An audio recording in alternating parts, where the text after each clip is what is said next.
संभल की शाही जामा मस्जिद के सर्वे को लेकर जो विवाद हो रहा है उसकी वजह भी आपको जाननी चाहिए।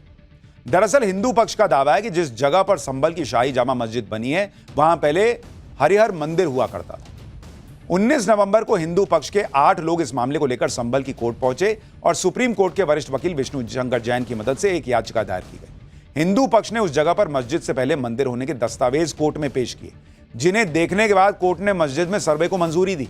हिंदू पक्ष ने इतिहास का हवाला देते हुए दावा किया कि संभल में जिस जगह पर आज शाही जामा मस्जिद मौजूद है वहां पर पृथ्वीराज चौहान के शासनकाल में 11वीं शताब्दी के दौरान श्री हरिहर मंदिर बना। इस दौरान पृथ्वीराज चौहान ने संभल को अपने राज्य की दूसरी राजधानी का दर्जा भी दिया।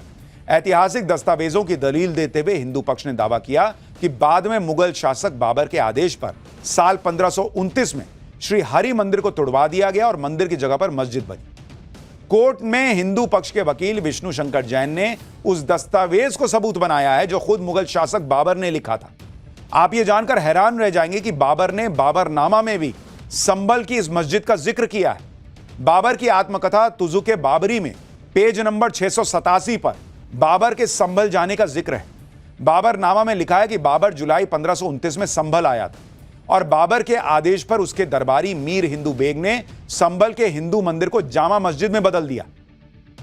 बाबरनामा में लिखा है कि मस्जिद के शिलालेख से मेल खाती हुई बातें, जिसमें मीर हिंदू बेग का नाम और 933 हिजरी वर्ष में मस्जिद के निर्माण की बात कही गई।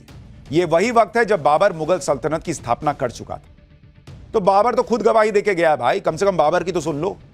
हिंदू पक्ष ने बाबरनामा के साथ ही बाबर के बेटे अकबर के शासनकाल में लिखे गए आईने अकबरी का भी जिक्र किया।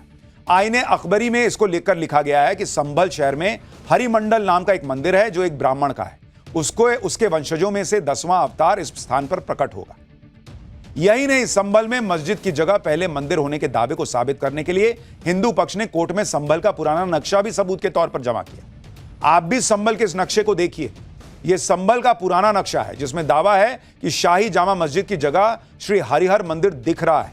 इस नक्शे में मंदिर के साथ 68 तीर्थ और 19 कूप भी दिखाई दे रहे हैं।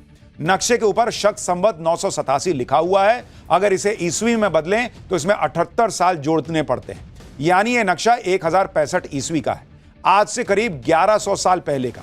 जबकि मुस्लिम पक्ष दावा कर रहा है कि यहां तो शुरू से ही मस्जिद थी। इस नक्शे के अलावा सरकारी गैजेट में और क्या क्या है वो भी देखिए। इसमें लिखा है कि यह निर्विवाद है कि संभल बहुत पहले हिंदुओं के लिए एक पवित्र स्थल था। नगर के केंद्र में स्थित कोट पर विष्णु जी का एक प्रसिद्ध मंदिर था जिसे हरि मंदिर कहा जाता था। इसके निर्माण का श्रेय पृथ्वीराज, राजा जगत सिंह और राजा विक्रम सेन के पोते नाहर सिंह को दिया जाता है। यह मंदिर अब अस्तित्व में नहीं है और उसकी जगह एक बहुत ही शानदार मस्जिद ने ले ली है। यह सरकारी दस्तावेज में संभल में जिस जगह पर हरि मंदिर होने का दावा किया जा रहा है उस मंदिर का हिंदुओं के लिए कितना धार्मिक महत्व है आप ये भी समझिए। यह मंदिर हिंदू धर्म ग्रंथों में पूजनीय है और इसकी भविष्यवाणी कल की अवतार से जुड़ी हुई है। मान्यता है कि इसी श्री हरिहर मंदिर में भगवान विष्णु का कल की अवतार होना है। विष्णु भगवान को समर्पित श्री हरिहर मंदिर कल की अवतार को ही समर्पित था। कई पौराणिक धर्म ग्रंथों में भी श्री हरिहर मंदिर का जिक्र मिलता है। यह मंदिर सैकड़ों सालों तक हिंदुओं के लिए धार्मिक महत्व का स्थान रहा है। श्री हरिहर मंदिर के बारे में माना जाता है कि इसका निर्माण सृष्टि के आरंभ में भगवान विश्वकर्मा ने किया था। शास्त्रों में इसे भगवान विष्णु और भगवान शिव की एकता का प्रतीक बताया गया। मान्यता के अनुसार कलयुग का अंत करने और सतयुग की शुरुआत करने के लिए कल की संभल में प्रकट होंगे। संभल का भी धर्मशास्त्रों में जिक्र है और अलग अलग युग में संभल के अलग अलग नाम रहे।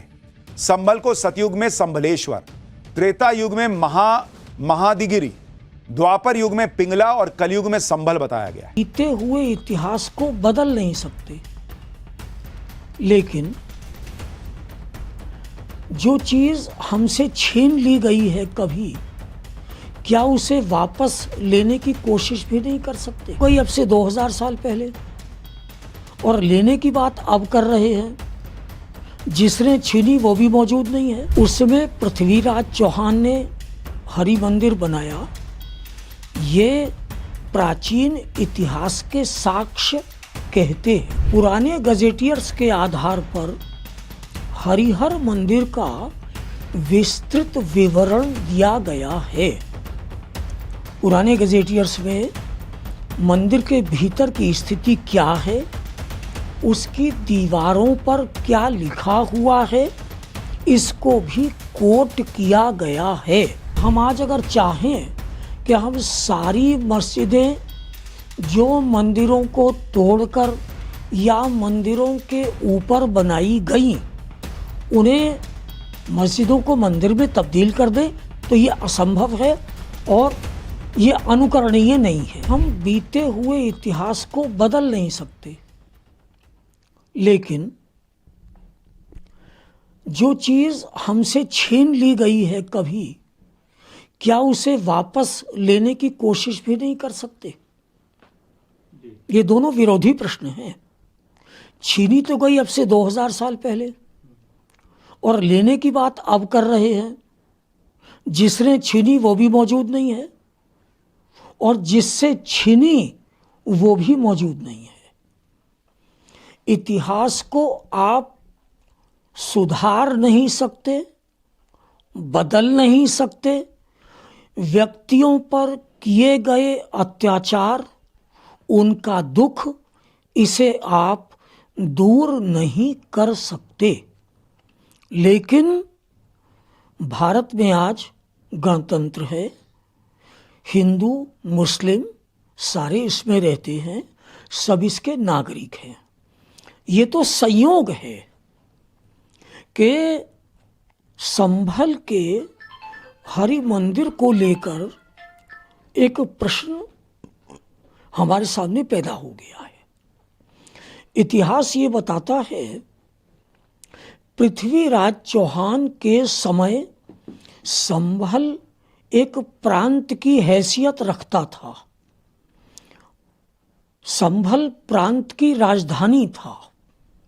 जैसे आज लखनऊ प्रांत की राजधानी है और उत्तर प्रदेश प्रांत है, उस समय ये संभल सूबा था और संभल नगर ही इसकी राजधानी था।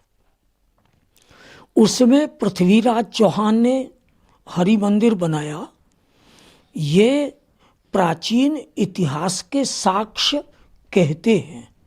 किस रेफरेंस में, मतलब किन बुक्स में ये रेफरेंस मिलता है? देखिए, जो पुराने गजेटियर्स हैं उन गजेटियर्स में इनका उल्लेख है। 1883 के आसपास भारत में गजेटियर्स का लिखा जाना आरंभ हुआ और ये 1968 तक इस प्रकार के गजेटियर्स मुख्य मुख्य नगरों के नाम पर लिखे गए। जो मुरादाबाद का गजेटियर है 1968 का, उसमें इस बात का उल्लेख है। 2024 में मंडलीय कमिश्नर महोदय ने मंडलीय गजेटियर प्रकाशित कराया। उसमें पुराने गजेटियर्स के आधार पर हरिहर मंदिर का विस्तृत विवरण दिया गया है। पुराने गजेटियर्स में मंदिर के भीतर की स्थिति क्या है, उसकी दीवारों पर क्या लिखा हुआ है, इसको भी कोट किया गया है। आप गजेटियर का अवलोकन करेंगे तो आपको ये सारी बात स्पष्ट हो जाएगी।